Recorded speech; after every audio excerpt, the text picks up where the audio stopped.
onde nós vamos falar aí um breve histórico da pós-graduação em computação, como é que tudo começou, como é que as coisas começaram a acontecer, em que época começaram a acontecer.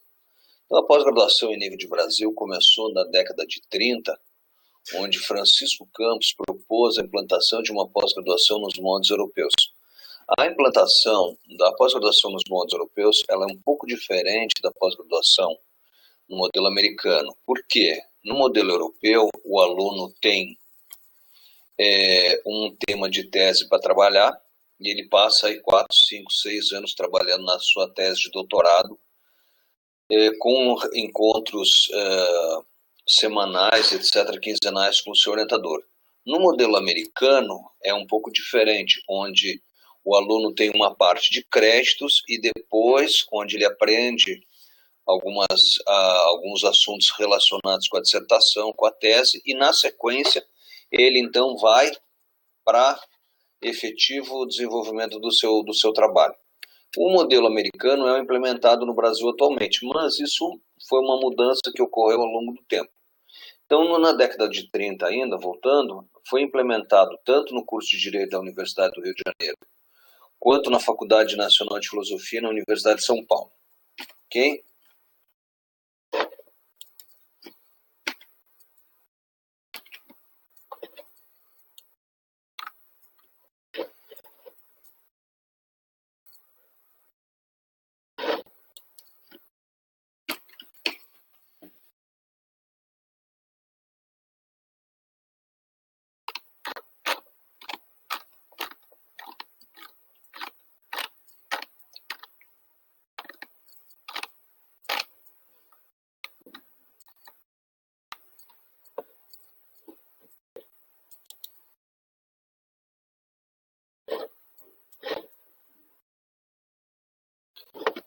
Na década de 40, então, surgiu o termo pós-graduação pela primeira vez e foi, então, cunhado o artigo 71 do Estatuto da Universidade do Brasil, que trata justamente do assunto de como é que a pós-graduação começou.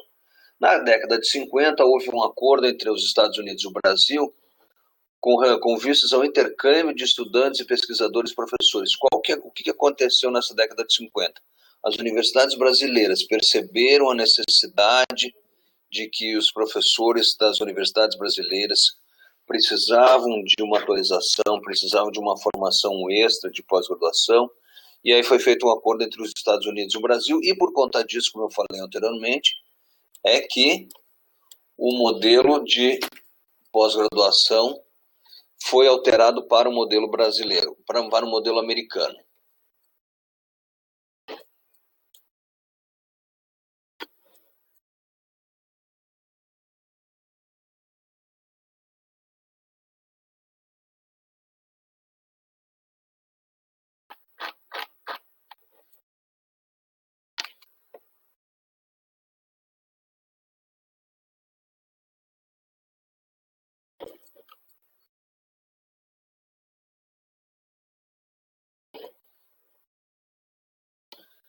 Na década de 60, no início foi criada a COP, que é a Comissão Coordenadora dos Programas de Pós-Graduação em Engenharia.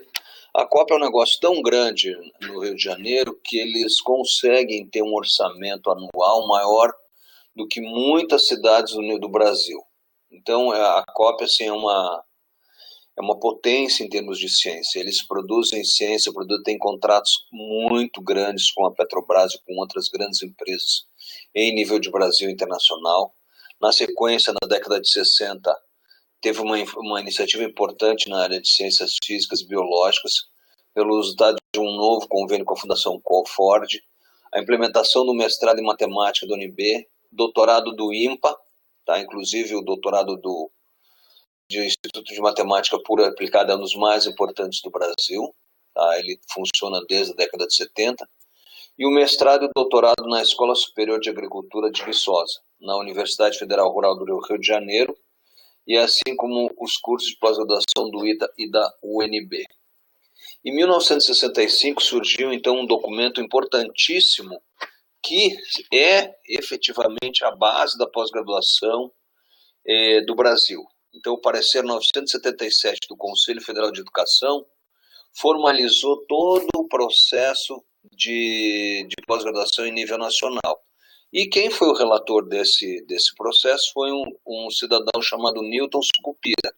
O Newton Sucupira é que emprestou o nome para a plataforma Sucupira da CAPES, que é justamente a plataforma onde todos os programas de pós-graduação devem inserir as suas informações para que eles possam manter-se funcionando em nível de Brasil. Então, dentre os tópicos que foram discutidos nesse parecer 977, tem a definição dos cursos de pós-graduação, a origem histórica da pós-graduação, a necessidade, o conceito, exemplos de pós-graduação e o modelo americano, o Estatuto do Magistério, a pós-graduação na Lei das Diretrizes e Bases da Educação e a definição e características do mestrado e do doutorado. Muito bem. Esse parecer 977, ele tem em torno de 20 ou 30 páginas, é muitíssimo interessante de ser lido, se vocês quiserem, eu sugiro a leitura dele como um todo, mas as conclusões principais eu extraí e coloquei aqui para nós discutirmos. Então, a pós-graduação em nível de Brasil compreenderá 2 níveis de formação, que é o que nós temos atualmente, o mestrado e o doutorado. O mestrado não constitui uma condição indispensável para a inscrição no curso de doutorado, ou seja, alunos que tiverem uma excelência acadêmica em nível de graduação e cujo programa de pós-graduação pode optar por ofertar um doutorado diretamente para esse estudante sem o mestrado, ele consegue. Eu pessoalmente conheço apenas 2 casos, obviamente tem muito mais gente que pulou da graduação para o doutorado, mas eu conheço apenas 2. E ambos são profissionais excelentes nas suas áreas de atuação. A ideia, então, do doutorado é de propiciar uma formação científica ou cultural ampla e aprofundada. Veja bem, formação científica ou cultural ampla e aprofundada, ou seja, não necessariamente um curso de doutorado, o pesquisador vai ter uma formação científica. Determinadas áreas do conhecimento, o pesquisador terá uma formação também cultural. Vai desenvolver a capacidade de pesquisa e poder criados nos diferentes ramos de saber. Ou seja, no momento que eu fiz, no meu caso, fiz um doutorado em engenharia metalúrgica, eu aprendi conceitos de pesquisa, de formação superior em nível de doutorado, relacionados com a minha área de atuação. Da computação e etc. No caso dos alunos do mestrado, eles recebem aí uma formação em ciência para um mestrado em ciência da computação.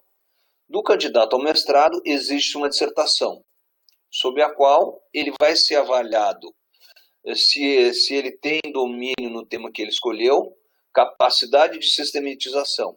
Ou seja, você precisa saber do que você está falando e precisa se expressar corretamente sobre aquilo que você desenvolveu na sua dissertação.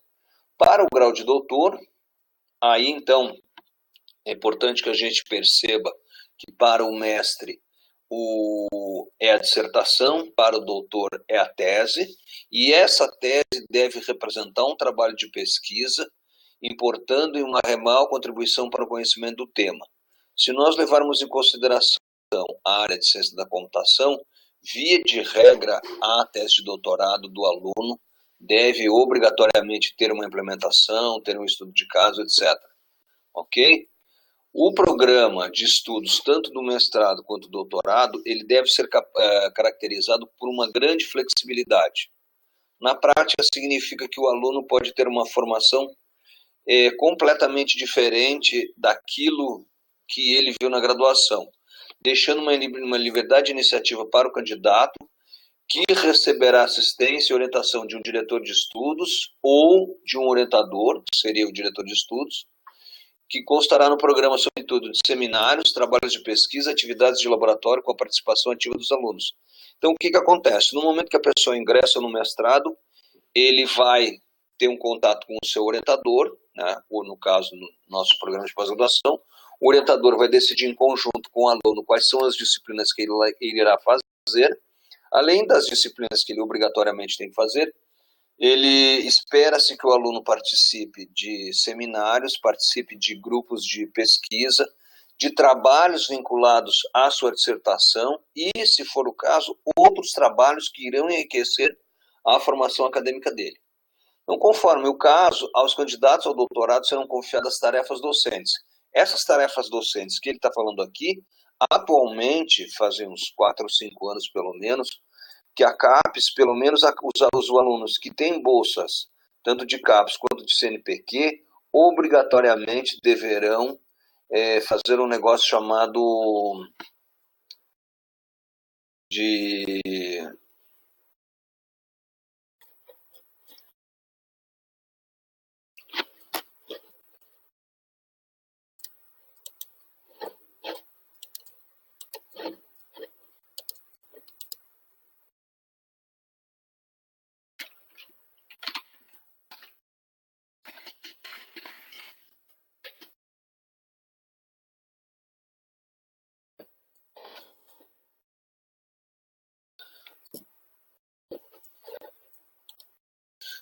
de estágio de docência.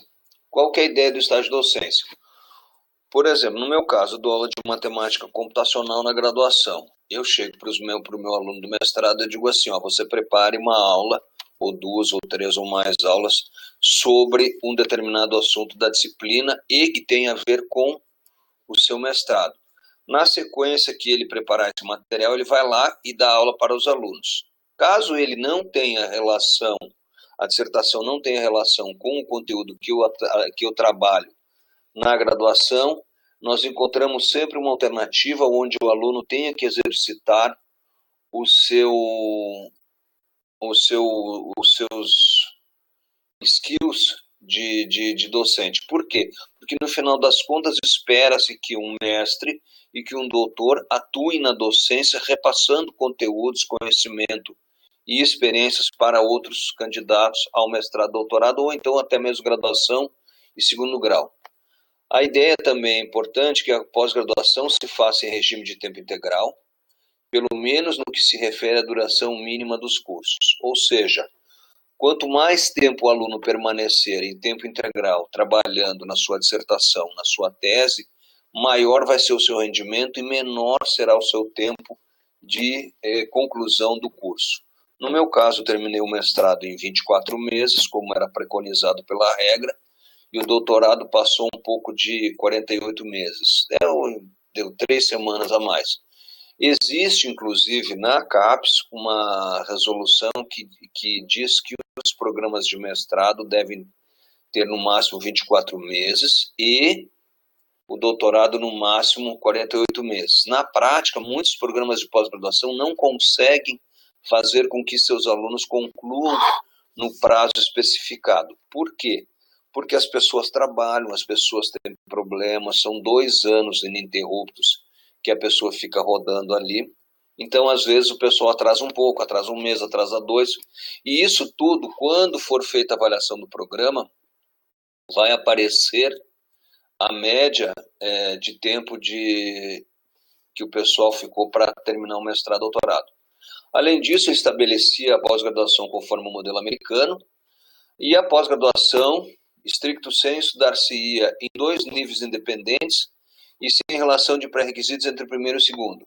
Na prática, o que acontece hoje? Se eu faço o mestrado exige que eu tenha 24, 18 créditos concluídos, pelo menos. Tá? O doutorado exige 30, 36, alguns programas exigem um pouco mais. Caso eu, como candidato, resolva fazer doutorado em Direito, eu obrigatoriamente terei que fazer os créditos que eu deveria ter feito no mestrado, ou seja, eu vou ficar 1 ano e meio, só fazendo disciplinas.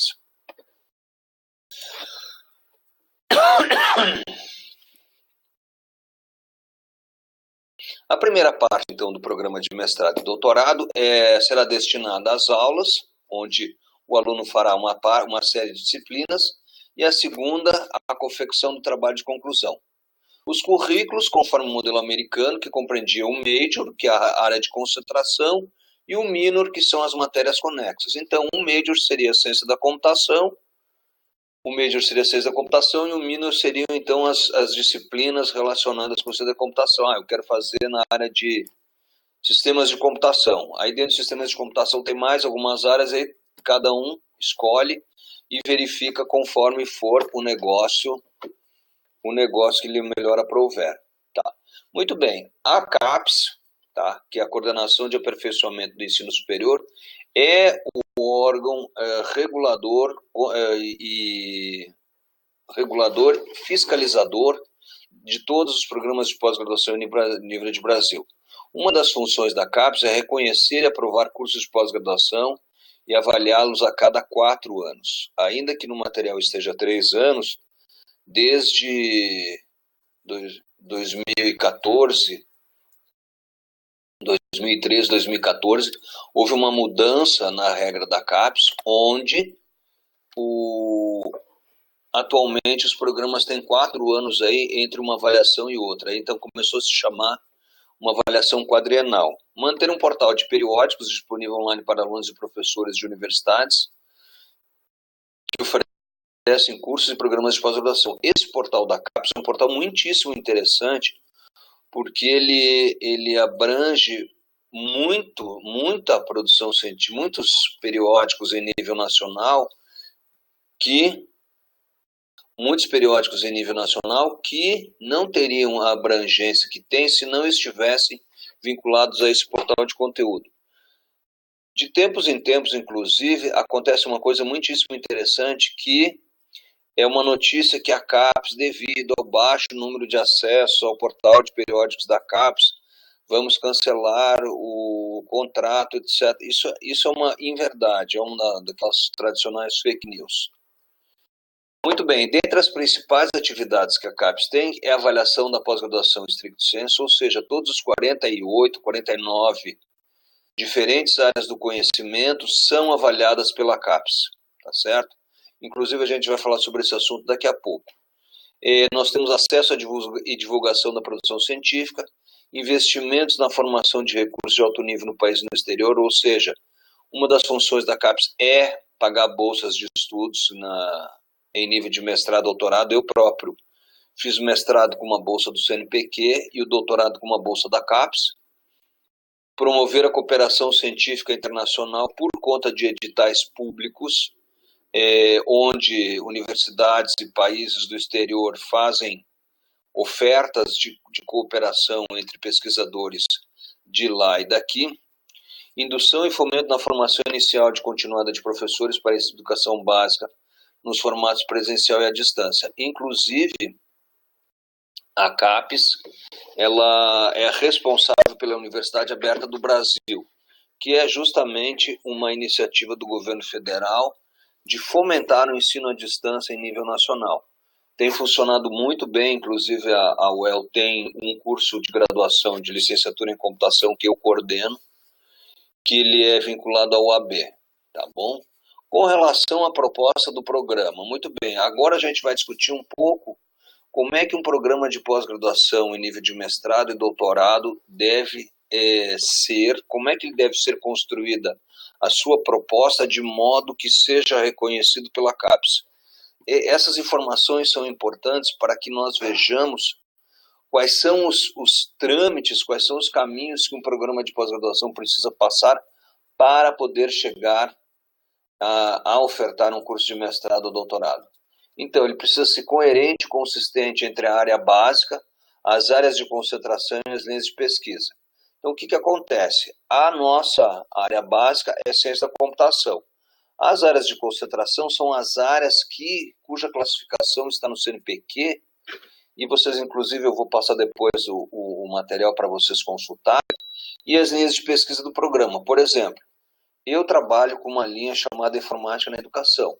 Se nós formos ver no CNPq, não existe especificamente na ciência da computação uma área que seja de informática na educação. Por outro lado, tem umas áreas ali mais próximas e nós acabamos encaixando a informática na educação dentro da linha na área de concentração do CNPq na computação.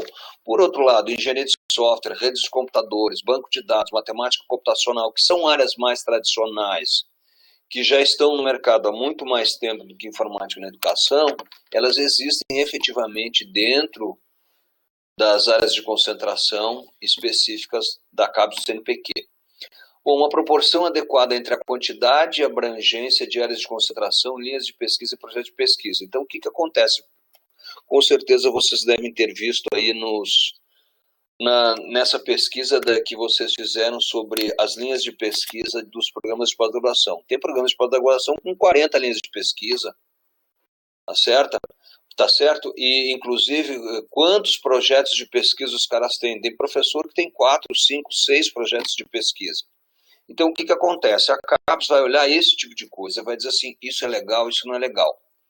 Outra coisa super importante, uma consonância entre a formação e a atuação dos docentes e a estrutura curricular. Por exemplo, eu fiz doutorado em engenharia metalúrgica. O meu doutorado eu completei fazem 21 anos. Então, o que acontece? Lá na época que eu fiz doutorado, trabalhei com matemática computacional, com simulação, processamento paralelo.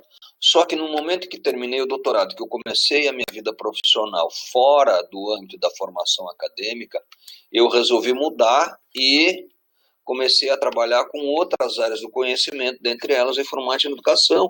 E como eu obtive uma produção científica bem interessante, bem importante na área, acabou que isso se sobressai à minha formação original. A produção intelectual dos docentes deve apresentar um vínculo estreito com os projetos e linhas de pesquisa. Então, o que acontece? Vamos imaginar, eu tenho um projeto de pesquisa de informática na educação.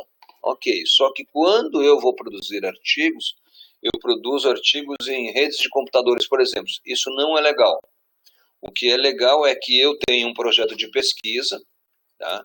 E dentro desse projeto de pesquisa, eu produza, além de desenvolver o que está sendo proposto pelo projeto, eu produzo artigos científicos de modo a que eu devolva para a comunidade científica o conhecimento que a equipe que trabalhou naquele projeto adquiriu para a consecução do mesmo.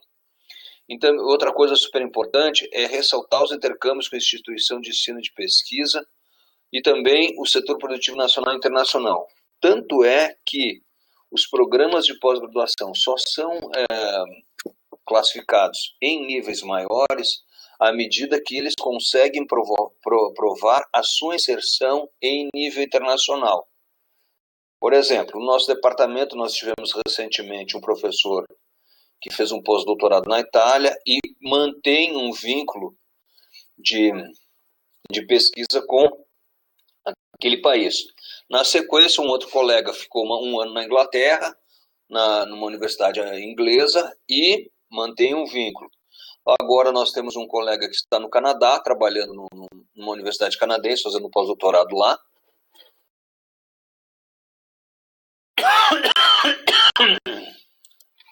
Tá? E assim sucessivamente. Então, o que acontece? À medida que os pesquisadores da universidade começam a procurar outras instituições para um pós-doutorado, e o pós-doutorado é o quê?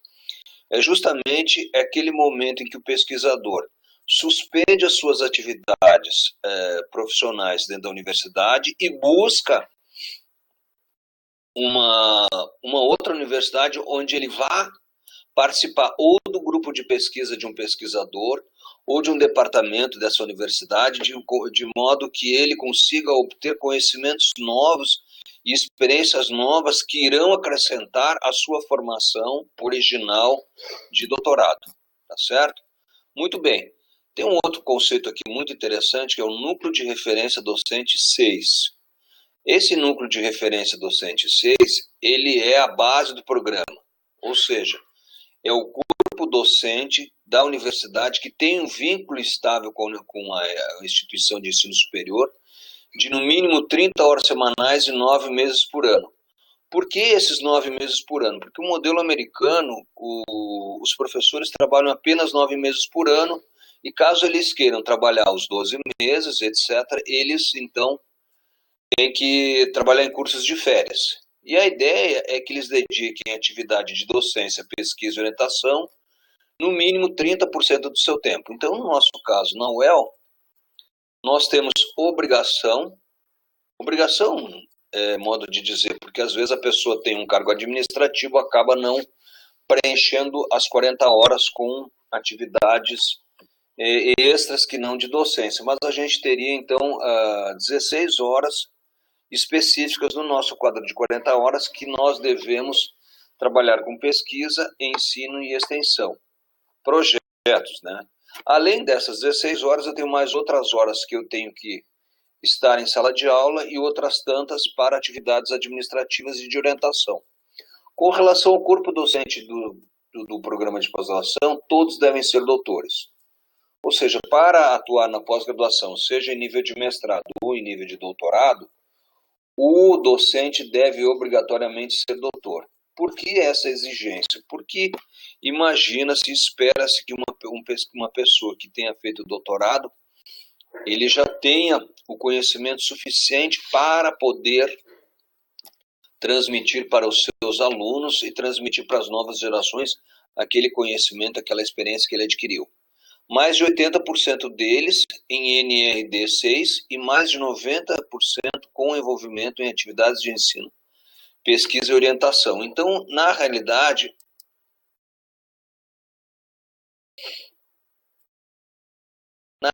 todos os docentes que atuam na pós-graduação, obrigatoriamente, eles devem fazer duas de três coisas. Ou ensino, que é ministrar aulas de disciplinas de pós-graduação, pesquisa, que é desenvolver pesquisas e publicar, e orientação.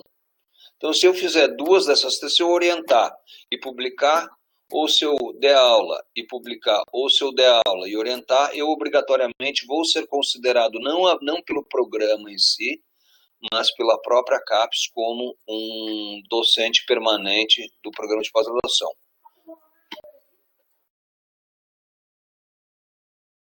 A formação e vida acadêmica dos docentes componentes do NRD deve atender à especificidade e abrangência das áreas de concentração, linhas e projetos de pesquisa e disciplinas do programa. Como é que funciona hoje? Nós juntamos um grupo lá de 15 pessoas, de 15 docentes, vamos abrir um mestrado em computação, vamos. Cada um de nós contribui com uma parte daquilo do seu conhecimento, tá certo?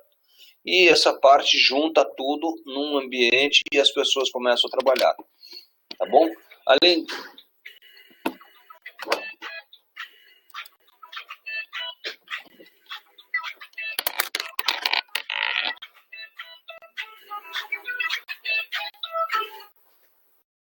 Oi? Diga. Só um pouquinho. Espera aí. Vou passar o telefone para ela. Toma aí. Espera aí só um pouquinho.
Um outro ponto importante no processo do corpo docente da pós-graduação é que ele deve mostrar atividades letivas de orientação na graduação, ou seja, eu, enquanto docente da pós-graduação, obrigatoriamente deve aparecer que eu trabalho na graduação.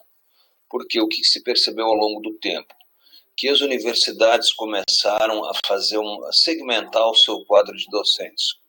Docentes que tinham produção científica, etc., que faziam orientação, que estavam na pós-graduação, tinham um determinado tratamento e não davam aulas na graduação.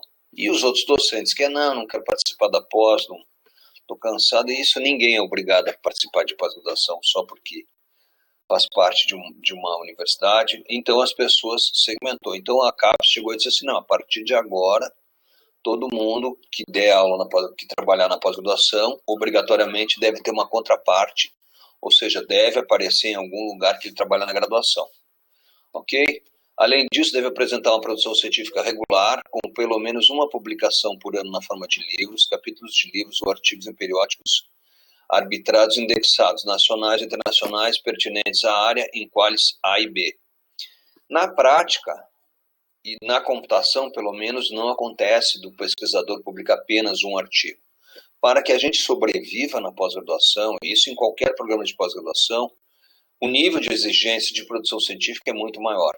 Obviamente, quais A, que seria periódicos e conferências de altíssimo impacto, a gente exige um pouco menos. Mas todo mundo tenta, na medida do possível, publicar 2, 3, 5, 10 artigos, dependendo da quantidade de projetos que a pessoa desenvolve, quantidade de alunos, etc. A produção científica aumenta ou diminui.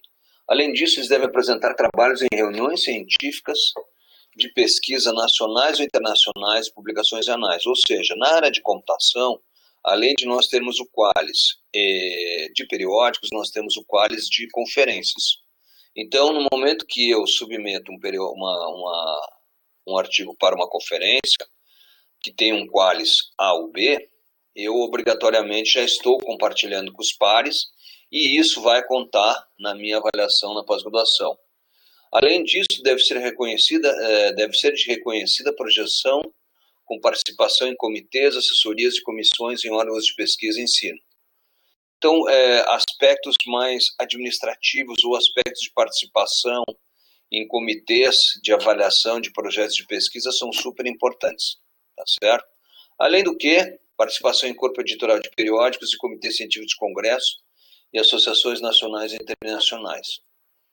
Com relação às atividades de pesquisa, as linhas e projetos devem estar vinculados à proposta do programa, ou seja, o nosso programa tem como função formar pesquisadores na área de ciência da computação.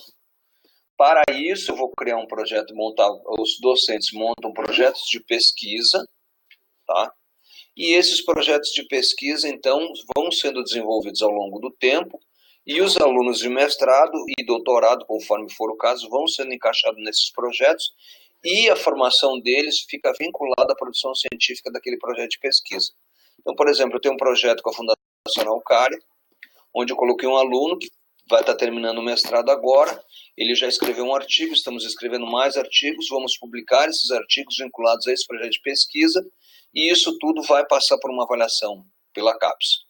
Projetos isolados devem estar condicionados a uma efetiva contribuição ao programa ou que apresentem um potencial para a criação de linhas de pesquisa. O que acontece? As linhas de pesquisa, elas, no momento que um programa de pós-graduação coloca uma linha de pesquisa para rodar lá, obrigatoriamente o pesquisador ou os pesquisadores que estão vinculados àquela linha, eles devem produzir ciência para que ela realmente faça valer a pena. Na prática, nem sempre isso acontece. Principalmente em programas maiores, com um número de linhas de pesquisa mais elevado, de 40, 50, 60 linhas de pesquisa, isso é mais difícil. Por quê? De repente o pesquisador está num ano ruim, não pegou bons alunos, não produziu, etc. Aquela linha não aparece como uma linha de pesquisa que teve coisas adequadas, coisas que foram produzidas. E isso acaba trazendo problemas para o programa. Então, a quantidade adequada de linhas e projetos de pesquisa em andamento, as linhas também e projetos devem guardar relação estreita entre a dimensão e qualificação do corpo docente. Como eu comentei, não adianta nada nós termos um pesquisador com 5 projetos de pesquisa e outros 5 pesquisadores com um ou nenhum projeto de pesquisa. Tá? Os projetos de pesquisa devem apresentar participação de alunos do programa de pós-graduação ou que sejam da graduação do próprio departamento, do próprio curso. Preferencialmente, os projetos devem apresentar financiamento de órgãos de fomento ou de empresas, tá bom? Ainda na atividade de formação, a estrutura curricular deve mostrar adequação e abrangência em relação às áreas de concentração com as linhas e projetos de pesquisa. As disciplinas deverão permitir sólida formação acadêmica, científica e ser constantemente atualizadas. Ou seja, essa disciplina de metodologia científica, até o ano passado, se chamava Introdução ao Pensamento Científico. E ela vem rodando na UEL desde 2014, 2013. E por que eu ofertei uma disciplina que provavelmente e supostamente boa parte das pessoas vão dizer assim, isso talvez não seja tão importante. Justamente pelo fato de que as pessoas que procuravam o programa de mestrado vinham com uma expectativa e um interesse que na primeira semana, depois que eles entravam no mestrado oficialmente, aquela expectativa se esvaía, aquele interesse se esvaía e o aluno acabava desistindo, tá certo? Além do que, a carga letiva deve estar distribuída entre todos os docentes do programa, ou seja, não adianta nada nós termos um programa com 10 professores, sendo que apenas 5 atuam dando aula. Todos devem dar aula, todos devem orientar, todos devem produzir, tá certo? O oferecimento das disciplinas deve ocorrer em número e regularidade suficientes para assegurar o cumprimento dos planos de estudo dentro dos prazos preconizados pela CAPES. O corpo docente deve ser compatível com o tamanho qualificado, o corpo discente, ou seja, os alunos. O número de alunos que um programa de pós-graduação aceita deve ser compatível com o tamanho, ou seja, o número de docentes que têm dedicação ao programa. A média máxima aqui de discentes por docente é de 5 para 1.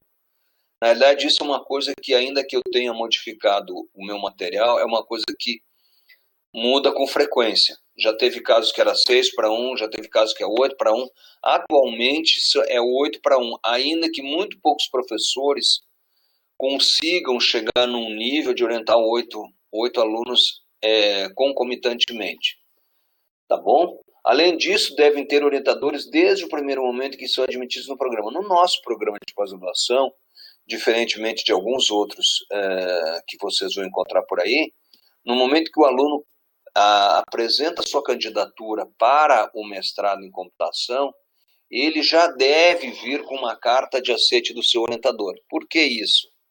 Porque no momento em que o orientador chancela dizendo assim, eu aceito o aluno A para ser me orientando no projeto tal. A comissão coordenadora do curso, que faz o processo de seleção dos alunos, obrigatoriamente vai identificar que aquele aluno já tem um orientador, que é a pessoa que vai trabalhar com ele ao longo dos 2 anos. Esses alunos devem participar da produção intelectual do programa, fazendo apresentação em eventos científicos e publicando em periódicos científicos, se for o caso. Tá certo? E o número de titulados deverá ser superior a 60% dos alunos existentes no início do ano base. Vamos imaginar que o ano base de 2016, nós tínhamos 30 alunos no programa. Em 2018, o número de titulados deverá ser de 60%, ou seja, no mínimo 18 titulados depois. Na prática, acontece, a gente consegue titular em torno de 90% das pessoas que procuram o programa de pós-graduação. Por quê? Porque a gente insiste, fica ali, cobra do aluno, etc., sugere que ele termine. Se for um aluno que tem bolsa de pós-graduação, seja CAPES, seja CNPq, Fundação Araucária, qualquer outra bolsa de fomento oficial, governamental, o aluno é obrigado a devolver a bolsa caso ele não conclua o mestrado ou doutorado. Se porventura é um professor universitário que pediu uma licença, um afastamento para o doutorado, ele não precisa devolver o dinheiro.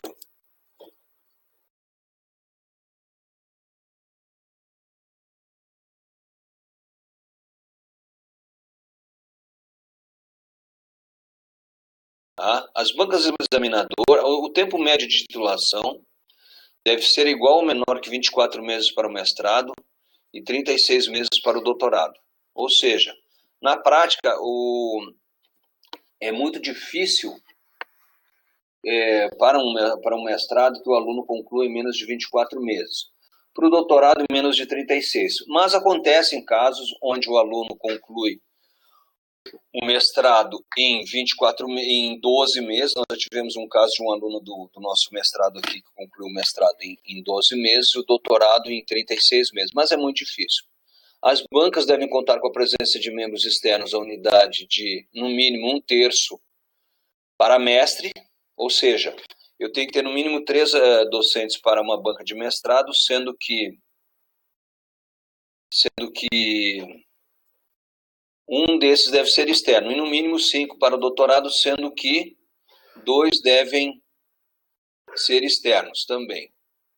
Tá certo? Porque justamente para ter uma opinião externa do negócio. A produção intelectual, ou seja, a produção de artigos científicos, deve ser coerente com a proposta do programa em qualidade e quantidade. Ele deve refletir o envolvimento regular discente e docente em projetos de pesquisa. Deverá estar publicado em periódicos que extrapolem limites locais, regionais e se possível nacional. Os docentes do núcleo devem publicar obrigatoriamente ao menos um trabalho completo relacionado com a área de concentração em periódicos anexados e arbitrados A e B. E as publicações são artigos completos e periódicos, indexados, livros, capítulos e patentes. No caso da computação, o que conta para valer são artigos em periódicos, indexados e conferências. Ainda que a gente... patentes, no caso patentes, são para mestrado profissional. Aqui tem a produção intelectual por nota, mas isso aqui é uma coisa que eu vou passar batido porque não é bem assim, tá? Ainda que em alguns programas na computação o pessoal não necessariamente leva isso aqui a sério. Bom, a inserção internacional acontece a partir de publicações em periódicos com índice de impacto do Journal Citation Reports.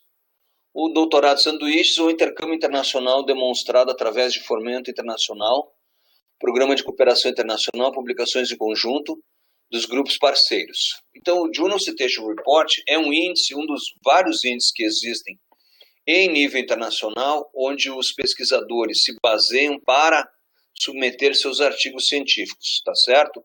No caso do Brasil, nós temos aí o próprio Qualis, que a gente vai falar daqui a alguns instantes.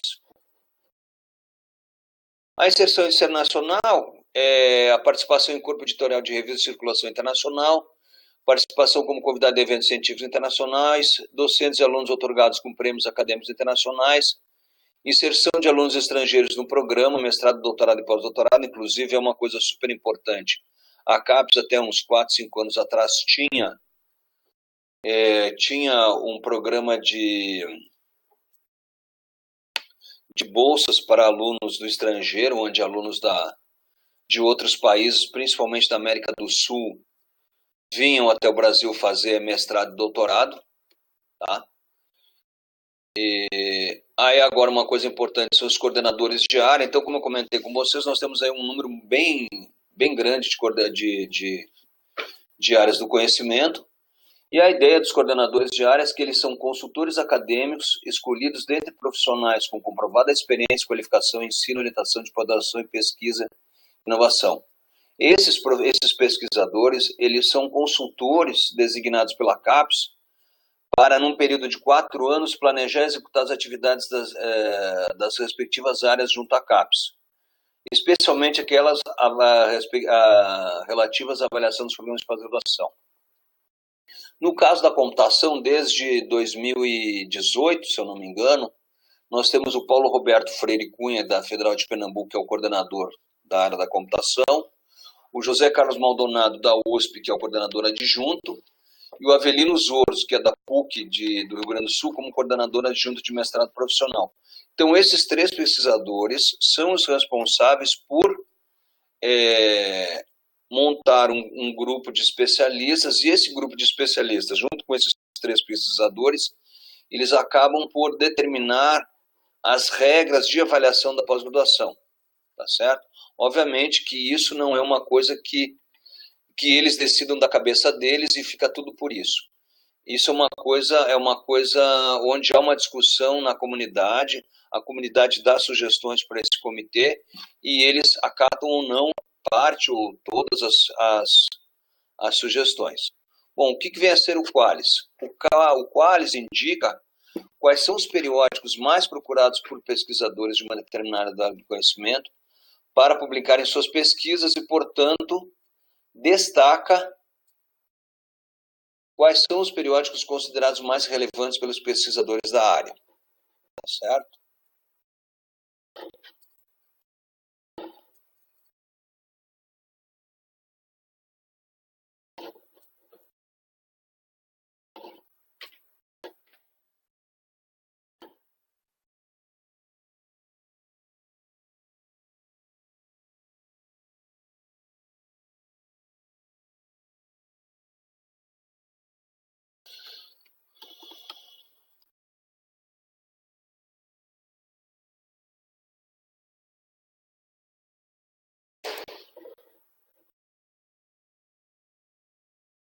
Bom, qual que é a ideia do Qualis, então? Ele afere a qualidade dos artigos e de outros tipos de produção a partir da análise da qualidade dos periódicos científicos, jornais, análises, livros, etc., onde esses artigos são publicados.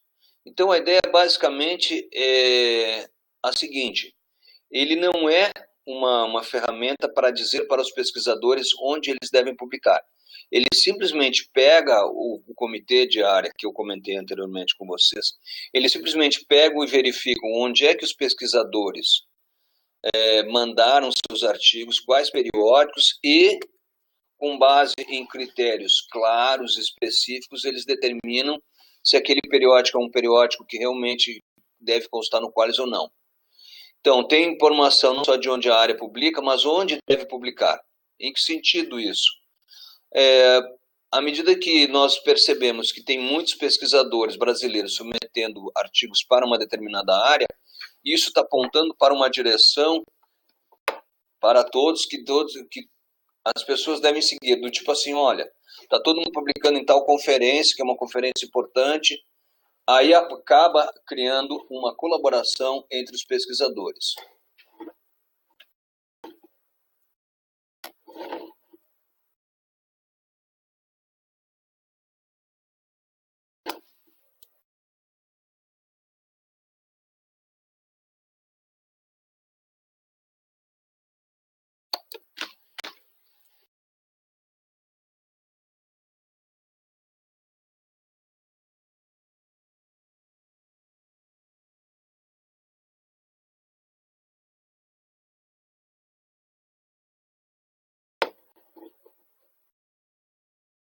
Bom, onde é que a gente vê informações sobre o Qualis? Na plataforma Sucupira tem um item específico onde vocês podem consultar o Qualis da computação. Além disso, no próprio documento de área da computação e de outras áreas do conhecimento, aparecem lá as informações. A classificação do Qualis vai do A1, que é o mais elevado, passando para o A2, B1 até o B5. E o C tem peso zero, ou seja, se a publicação é considerada uma publicação sem peso para a área de computação ou para outra área de conhecimento, ele é classificado como C. E aí a ideia basicamente, como é feita a classificação? A ideia basicamente é a seguinte: ele se baseia em diversos indicadores, de forma especial o JCR e Google Scholar, que utiliza-se do H-Index, tá certo? Tudo isso para quê? Para ser o mais honesto e justo possível. E onde é que a gente verifica o Qualis? A gente pode verificar o Qualis de conferências nesse link aí, é só procurar na internet, lá aparece o Qualis de conferências da computação, ou então o Qualis de periódicos, onde vocês podem consultar os periódicos direto na plataforma Sucupira. Além disso, há um processo de reclassificação de conferências e periódicos. Por que isso? Porque a cada quadriênio, aqui está como coleta CAPES, mas na realidade na plataforma Sucupira, cada vez que eu publico um artigo, eu não necessariamente vou publicar um artigo que esteja no Qualis. Eu posso resolver publicar um artigo numa conferência, ou num periódico que não está classificado no Qualis. O que vai acontecer? Essa informação chega no comitê, e o comitê obrigatoriamente deve avaliar aquele periódico, aquela conferência, de modo a poder dizer se ele faz efetivamente parte de um periódico, deve fazer parte do Qualis ou não, de acordo com os critérios estabelecidos no documento diário. Aí nós temos várias bases indexadoras gerais, que são as bases de dados onde a gente pode encontrar artigos científicos. E por que elas são importantes? Porque elas centralizam milhares de periódicos e de conferências onde as pessoas podem consultar as informações. Então tem a Medline, a Embase, a IPA, a Sinal, a Sport Disso, JCR, Lilacs e Cielo Brasil. O Cielo Brasil é justamente a plataforma onde são armazenados os periódicos da CAPES. E bases específicas para computação, nós temos aí a CM e a I3E, e também a Science Direct. A Science Direct é uma base de dados geral, só que ela contém uma quantidade muito grande de journals e de periódicos, etc., que tem relação com a computação, e vale a pena a consulta. No caso do Brasil, nós temos o DBComp, que é justamente a base de dados da SBC, onde você pode consultar todas as conferências e todas as conferências, seminários, etc., que são promovidos pela SBC diretamente nesse DBComp. Bom, com relação ao JCR, a ideia do Journal Citation Reports é que ele é um dos índices reconhecidos internacionalmente para a avaliação de journals, ou seja, de periódicos. O fator de impacto é calculado da seguinte maneira: é a razão entre o número de vezes que uma revista foi citada nos últimos 2 anos e o número de artigos publicados por ela no mesmo período. Ou seja, vou ter um exemplo aqui, o Memórias do Instituto Oswaldo Cruz, que é um periódico nacional dos mais citados em nível internacional. Então, em 2009, eles verificaram e esse periódico teve 504 citações e 276 citações em 2008. Em 2010, então, fizeram a conta, deu no total 780. O número de artigos publicados em 2008 e 2009 foi de 379. Fizeram uma conta, 780 por 379, o fator de impacto, então, dá 2,058. Tá bom? O H-Index é um outro índice criado por acho que por um americano, onde ele mede a produtividade e o impacto de uma obra publicada por um cientista ou estudioso. Esse índice é baseado na distribuição de citações recebidas pelas publicações de um pesquisador. Tá certo? Ou seja, se vocês forem no Google Scholar e procurarem lá, pegar um pesquisador de renome internacional, vocês vão botar o nome da pessoa lá e vai aparecer o número de os artigos que ele tem publicados e o número de citações de cada artigo que ele tem. Então, o índice se baseia na distribuição de citações recebidas pelas publicações de pesquisador. E o cientista de índice H, daí a explicação, eu vou pular essa parte, mas o ideal é vocês consultarem o H-Index. Qual é a vantagem? O Google Scholar, desculpe. Contextualiza a carreira do autor. Permite avaliação de autores ou um grupo desses, identificação das tendências de investigação. E a desvantagem é a autocitação, com autoria, não se pode comparar autores de idades diferentes e o artigo mais citado é camuflado. Então, o que acontece? Vamos imaginar a seguinte situação: eu publiquei um artigo, daqui 6 meses eu publico outro e cito aquele meu artigo anterior. Um amigo meu publica um artigo similar com outros resultados e aí cita os meus 2 artigos e assim vai construindo uma rede. Obviamente que para a gente atingir um número expressivo de citações como pesquisador, a gente realmente tem que fazer uma pesquisa que realmente impacte na comunidade. Além desses índices, tem o Essential Science Indicators, que é uma compilação única de estatísticas de desempenho da ciência e tendência de dados científicos, baseados em contagem de artigos de periódicos de publicação e dados de citação de todo o banco de dados da Thomson Reuters Science. Tá? Além disso, tem algumas considerações gerais a respeito de periódicos que tem duas classificações, o índice geral e o índice estrito. O índice geral considera todos os periódicos e conferências nos estratos B2 até B5 e o índice estrito considera o extrato A1 a 2 B1. A proporção considera-se de 3 para 1, ou seja, para cada 3 artigos em congresso que eu publicar, eu obrigatoriamente devo ter um artigo em uma revista indexada. Por quê? Porque há 10, 15 anos atrás se fez um estudo em nível internacional na área de computação e descobriu-se que pesquisadores de renome internacional publicavam 3 artigos em conferência para compartilhar com a comunidade os últimos avanços das suas pesquisas e um artigo em periódico para consolidar aquela pesquisa que eles haviam publicado na conferência. Aí tem uma definição de docente ativo, que eu já comentei anteriormente, que são todos docentes permanentes ou colaboradores que têm atuado na pós-graduação realizando 2 ou mais atividades naquele ano. Desculpe. Então, atividades são 1. Lecionar uma disciplina na pós-graduação. 2. Orientar ou orientar uma dissertação de mestrado ou tese de doutorado. E 3. Participar da produção científica qualificada do programa. E artigo, o que vem a ser? Em periódicos, são os veículos de divulgação com corpo editorial reconhecido, com avaliação pelos pares, pareceristas ad hoc, dotados de ISSN e que aparecem em bases de dados reconhecidas internacionalmente. E em congresso, são análises de conferência que aceitam artigos completos e são realizadas regularmente, na sua grande maioria anualmente, algumas conferências de 2 em 2 anos, contando com comitês de programa e um processo rigoroso de avaliação por pares. E a normalização das áreas. Aí nós temos 4 áreas na computação que servem para balizar o QUALIS. A primeira delas é a teoria, onde entra a teoria da computação, algoritmos, métodos matemáticos para computação, etc. Sistemas de computação, que envolve banco de dados, redes, computadores de inteligência artificial, aplicações, medicina, biologia, etc. e outros, incluindo os veículos de outras áreas. Então, na prática, o que acontece?